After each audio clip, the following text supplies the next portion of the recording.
میرا تو تعارف نہیں تھا تو اس لیے مجھے تو خیال نہیں تھا کہ میرا کوئی بیان ہوگا. ہاں عربی میری بہت اعلیٰ تھی اس وقت تو وہاں سے میرا تعارف ہوا. کہنے لگے جب تم ممبر پر بیٹھے تو ہمیں بڑا غصہ چڑھا.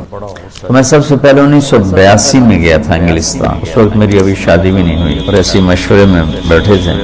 رائمنڈ میں ہوتا تھا تو انگلینڈ کی جماعت بننے لگی چلی. تو وہ جس کا ایک لمبا سفر ہو چکا ہو اور شادی شدہ ہو، یہ دو شرطیں لازمی ہیں چھوٹے سفر جانے کے لیے. یہ چلے کی جماعت تھی، لہٰذا ہم تو غافل بیٹھے تھے. ٹھیک ہے ابھی بن جائے گی. میرے ساتھ بیٹھے تھے عبدالحلیم صاحب رحمۃ اللہ علیہ، ملتان کے بڑے اکابر تبلیغ میں تھے، ساری زندگی تبلیغ میں لگا. تو وہ مجھے مذاقاً کہنے لگے تیرا نام لے دوں؟ تو میں نے بھی ہنستے ہنستے کہہ دیا لے دو دے دیں، کیونکہ ان کو بھی پتا تھا کہ طے نہیں ہوگا، مجھے بھی پتا کہ طے نہیں ہوگا. تو ہم دونوں نے اس کو مذاق بنا لیا. تیرا نام لوں؟ تو جب وہ 3-4 نام طے ہو گئے تو انہوں نے کہا جی طارق جمیل بھی چلے جائے. تو عبداللہ صاحب نے فرمایا ہاں یہ بھی چلے جائے. تو میں بھی ایسے ہو گیا اور سارے ایسے ہو گئے. تو مولانا نظار شاہ صاحب رحمۃ اللہ علیہ فرمانے لگے اس کا تو کوئی سفر نہیں ہوا. کہنے کوئی بات نہیں، خدا بخش ساتھ ہے سنبھال لے گا. بھائی خدا بخش صاحب امیر، اس کی شادی بھی نہیں ہوئی. تو کوئی نہیں، خدا بخش اس کے ساتھ ہے، اس کو سنبھال لے گا. میں ہکا بکا حیران، میں یہ کیا ہو گیا؟ مجھے تو خواب و خیال بھی نہیں تھا کہ ایسے ہو جائے گا. تو سارے مشورے والے بھی حیران ہو گئے. اللہ نے میرا نصیب لکھا ہوا. یہ میرا بیرون ملک کا پہلا سفر انڈیا تھا مارچ میں، اور یہ دسمبر میں تھا باہر بیٹھے. تو عبدالحلیم صاحب فرمانے لگے جلدی جا، پاسپورٹ بھی لے کے پیسے بھی لے کے. اس وقت خیبر میل آنے والے وہ سامنے نظر آتی تھی، کوئی آبادی نہیں، کوئی گھر نہیں. ہم رائمنڈ کے سین میں بیٹھ کر ریلوے کی پٹڑی دیکھتے، بیچ میں رکاوٹ ہی کوئی نہیں، ٹرینوں کو گزرتے دیکھتے. تو گاڑیاں ہمیں ازبر ہوتی تھیں، میں فلاں گزر گئی فلاں گزر گئی. تو میں نے دیکھا خیبر میل آنے والی، میں نے وہیں سے دوڑ لگائی. وہ ایک گیٹ اس طرف ہوتا تھا جنوب کی طرف، وہ بند رہتا تھا. اس وقت ہمت جوانی میں نے جمپ لگایا، گیٹ کو پکڑ کے چھلانگ لگا کے ادھر گرا.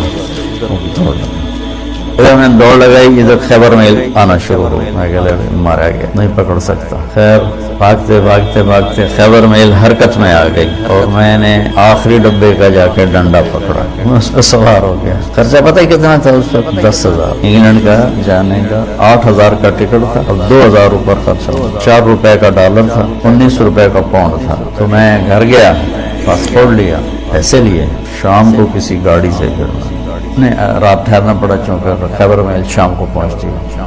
اگلے دن صبح پہنچ گیا.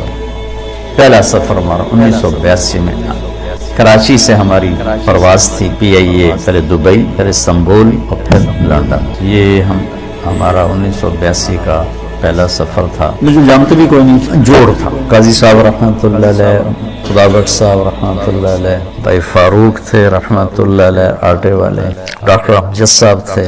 اور یہاں سے میں جماعت ساری کراچی سے تھی، صرف پنجاب سے میرا نام اس میں آیا.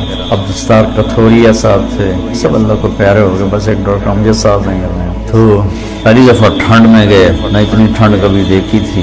جو باہر نکلے تو لگا سارا خون ہی جم گیا ہے. لندن مرکز چھوٹا سا پرانا سا، بدبو آئے اس میں. وہاں ہماری جماعت ٹھہری. 2 دن کے بعد ہم ڈیوز بری گئے تو جوڑ تھا. یہ جتنے اب بیٹھے ہو نا، بس اتنا مجمع تھا پورے ڈیوز انگلینڈ کے اجتماع کا، اتنا مجمع جتنا اب بیٹھے. اور اس میں بھی کوئی چل آ رہا ہے کچھ آ رہا ہے. تو میرا تو تعارف نہیں تھا تو اس لیے مجھے تو خیال نہیں تھا کہ میرا کوئی بیان ہوگا. ہاں عربی میری بہت اعلیٰ تھی اس وقت.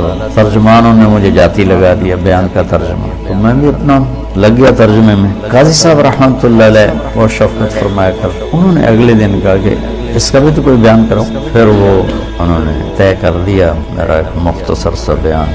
غالباً مغرب کے بعد تھا، مغرب سے عشاء تھوڑا سا ٹائم ہوتا. تو وہاں سے میرا تعارف ہوا. تو بعد میں ساتھی ملے، کہنے لگے جب تم ممبر پر بیٹھے تو ہمیں بڑا غصہ چڑھا کہ یہ کیا چوچے سے کو بٹھا دیا ہے.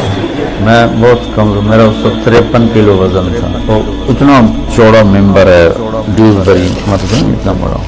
وہاں بیٹھنے کے لیے اس کے حساب سے کوئی آدمی، مولوی شاہد جیسا آدمی چاہیے. نظر بھی تو ہے. بیان سنا تو سارے ہی وہ ایک دم وہاں تو کھپ ڈل گئی اور نعرے لگنے لگے. اترا تو انہیں بنگالی چمٹ گئے مجھ سے, تو ہم نے وہاں 40 دن گزارے. اس وقت کچھ اور نیا نیا پڑھا ہوا تھا. میرا ہر بیان دوسرے سے مختلف ہوتا تھا, ہر بیان ایک دوسرے سے نہیں ملتا تھا. علمی ذوق تھا, دعوتی مزاج غالب نہیں تھا, علمی مزاج غالب. تو میں نے کوئی 80 بیان کیے, سب ایک مختلف کوئی ایک دوسرے سے نہیں ملتا. اتنا مجھے یاد ہے. کیا کیے وہ یاد, وہ میرا بہت بڑا تعارف ہو گیا. 1982 سے اب یہ کیا ہے 2017 ہے, مسلسل میرا جانا ہو رہا ہے. اللہ لے جاتا ہے اپنے فضل و کرم سے. گلاسگو میں پہلا بیان تھا میرا 1982.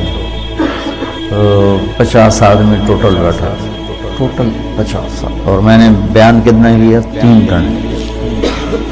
3 گھنٹے بیان کیا, 50 آدمی. تو ابھی گلاسگو میں گیا ہوں تو ان کی جامع مسجد میں کوئی 7-8 ہزار کی گنجائش ہے. بیسمنٹ, ہال, پھر اوپر گیلری, پھر دائیں بائیں کمرے. تو کسی جگہ کھڑے ہونے کی جگہ نہیں, کسی ایسے بھر اوپر عورتیں بھری ہوئی, مرد, اور سب تمہاری طرح نوجوان, سب نوجوان. لندن مرکز میں بیان ہوا تو بہت بڑا مجمع کھڑے ہو کے سن رہا تھا, بیٹھنے کی جگہ کوئی. بلیک برن مرکز میں بیان ہوا, بہت بڑا مجمع کھڑے ہو کے سن رہا تھا. اور بلیک برن میں میں نے کوئی 2.5 گھنٹے بیان کیا, کھڑے رہ لو, ایک میں نہیں بیٹھا. وہاں گلاسگو میں بھی ایسے ہی دیکھا کہ جن کو نیچے بیسمنٹ میں جگہ مل رہی وہ نیچے نہیں جائے, وہ دروازے میں کھڑے ہو کے بس دیکھنا چاہتے ہیں. تبلیغ کے کام کے اثرات کس طرح معاشرے پر پڑے, یہ آپ یہاں بیٹھ کے نہیں سمجھ سکتے. تھوڑا تھوڑا آپ کا مطالعہ ہے اور شیطان آپ کو صاحب رائے بنا دیتا ہے, اور پھر آپ خود اپنی رائے قائم کرنا شروع کر دیتے ہیں. اس سے آپ مار کھا جاتے ہیں اور گھاٹے کے سودے کر بیٹھتے ہیں. اللہ نے میری حفاظت فرمائی. میں نے اپنے فیصلے خود کبھی نہیں کیے تھے, حالانکہ جتنا میں پڑھتا تھا نا تو اس کا 100 بھی نہیں پڑھ سکتا اس وقت کی بات. اب تو مجھے مدت ہوئی ہے یار کو مہمان کیے. ماں ہر چہ خواندائیں فراموش کردائیں, بھول بھلائیں. لیکن میں 1 منٹ میرا خالی نہیں ہوتا تھا. کھانا, سونا, نماز, وضو, یہ 3-4 کام ایسے ہیں جس میں اور کوئی کام ہو نہیں سکتا. اس کے علاوہ میرا 1 منٹ بھی کتاب سے خالی نہیں ہوتا. 1 منٹ اس طرح پڑھا. لیکن تمہاری طرح مجتہد نہیں بنا میں. جو مجھے کہہ دیا میرے استادوں نے, میں نے سر جھکا ٹھیک, اور آج تک میرا یہی حال ٹھیک جو آپ فرمائیں. اس سے بہت بڑی حفاظت کا نظام چلتا ہے. وَلُزُومَ جَمَاعَةِ الْمُسْلِمِينَ فَإِنَّ دَعْوَتَهُمْ تُحِيطُ مِنْ وَرَائِهِمْ. 3 لَا يَغُلُّ عَلَيْهِ قَلْبُ الْمُؤْمِنِ إِخْلَاصُ الْعَمَلِ لِلَّهِ وَالْمُنَاصَحَةُ لِوُلَاةِ الْأُمُورِ وَلُزُومُ جَمَاعَةِ الْمُسْلِمِينَ فَإِنَّ دَعْوَتَهُمْ تُحِيطُ مِنْ وَرَائِهِمْ. اجتماعی نظام کے ساتھ کٹھے چلنے سے ان کی دعائیں تمہیں اپنے گھیرے میں لے لیتی ہیں, تو تم غلط فیصلوں سے بچ جاتے ہو, غلط چلنے سے بچ جاتے ہو.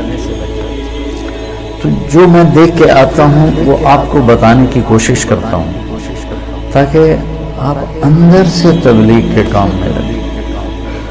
تمہاری ترجیحات میں تبلیغ, واللہ واللہ واللہ مدرسوں کی اب ضرورت کوئی نہیں، جتنے ہیں بہت کافی۔ کہ کیوں بنائے ہیں؟ جس رخ سے میں سوچ رہا ہوں اس لحاظ سے اتنا قحط ہے کہ اندھیرا چھایا ہوا ہے، کہ ایسی نسل علماء کی جو ایک ریڑھی والے کے بھی پاؤں پکڑ کے اسے اللہ کی ماننے کے لیے تیار کریں، یہ مجمع کوئی نہیں۔ جنہیں گرے سے گرے پڑے تک کو بھی اللہ کی بات پہنچانے میں آر محسوس نہ ہو، یہ کوئی نہیں۔ انشاءاللہ تم ایسے بن جاؤ، تمہارا فائدہ ہو۔